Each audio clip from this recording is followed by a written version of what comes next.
Село Чагда расположилось на берегу реки Алдан и было основано в 1941 году. Раньше населенный пункт считался поселком городского типа, но в начале 2000-х он получил статус села. А все из-за того, что здесь начался массовый отток населения. У нас же здесь как перевалочная база была.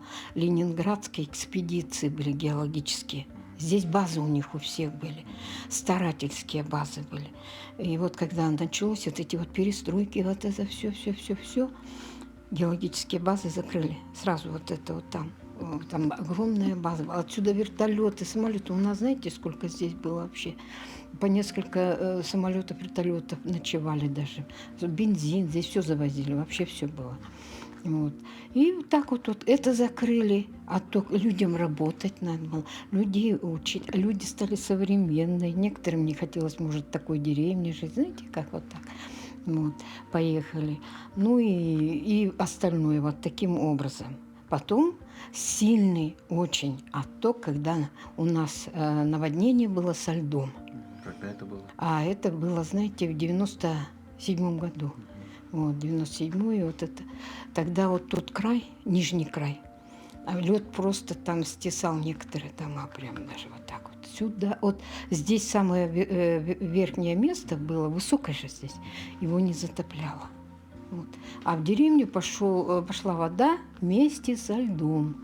И, конечно, некоторые люди что-то вот так собрались, у кого было куда или что, дети где-то учились, осели. Поуезжало очень много тогда. И вот с тех пор все так херело, вот так потихонечку. Сегодня здесь проживает около 200 человек. Живут все они, как одна большая семья. Основное занятие – охота. Молодежь совсем другая по сравнению с теми, кто живет в крупных поселках и городах. Здесь не увидишь ребят, которые залипают в современных гаджетах. Для них интернет до сегодня считался чем-то далеким и дорогим. Отток идет, конечно, из-за отдаленности, из-за того, что нет интернета на сегодняшний день, да, как бы даже и учителя не хотят приезжать. Ну вот мы тут вот добились, все-таки вышку нам ставят по программе 4G. Большая радость для нас, очень мы долго к этому шли, большие проблемы были, столько написано всего было и всем. В 2021 году мы участвовали в программе по населенным пунктам, чтобы нам поставили связь 4G. Ну, связь была и 4G, чтобы был хороший интернет. В 2022 году нас сняли с этой программы, потом, чуть-чуть отодвинули. Так пошла СВО, и нас маленько отодвинули. Прошло время, мы опять начали голосовали, и нас услышали, писали письма, и нас услышали. И сейчас у нас вот устанавливают вышку Теле2 с связи 4G.